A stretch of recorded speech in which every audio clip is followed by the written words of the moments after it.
ভাইরে ভাই, শাকিব খান একটু দাড়ি ছোট করলো বা একটু দাড়ি বড় রাখলো বা একটা চোখে চশমা পড়লো, আর আপনারা শুরু করলেন ওরে বাপ রে বাপ কি ভয়ঙ্কর। মানে ভাই লিটারালি আমি হাসবো না কাঁদবো বুঝতে পারছি না।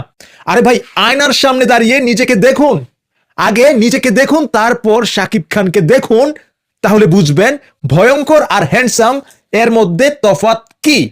শাকিব খান হলেন সেই মানুষ যিনি সিম্পল লুঙ্গি পরলেও তাকে হিরোর মতো লাগে, আর স্যুট পরলে তো কোনো কথাই নাই ভাই, অসম্ভব সুন্দর লাগে, একদম ইন্টারন্যাশনাল লেভেলের স্মার্ট লাগে বাংলাদেশের কিং খান শাকিব খানকে।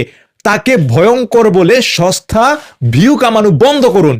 তিনি কিং খান, তিনি ইন্ডাস্ট্রির ব্র্যান্ড, তাকে দেখে ভয় লাগে না, তাকে দেখে গর্ব হয়। হ্যাঁ, আমাদেরও একজন বিশ্বমানের সুপারস্টার আছে, বাংলাদেশের কিং খান নামে পরিচিত, বাংলাদেশের ভিতরে, বাংলা সিনেমার ইন্ডাস্ট্রির ভিতরে, বাংলাদেশের সিনেমার ইন্ডাস্ট্রির ভিতরে শাকিব খান একটা ব্র্যান্ড। যারা শাকিব খানের এই নতুন লুক দেখে মুগ্ধ, শুধু তারাই একটা লাভ রিয়েক্ট দিয়ে যাবেন, আর যারা ভয়ঙ্কর বলে বেড়াচ্ছেন তাদেরকে মেনশন করে কমেন্ট করুন এই কমেন্ট বক্সে, আর ভিডিওটি শেয়ার করে দিবেন যদি আপনি শাকিবিয়ান হয়ে থাকেন।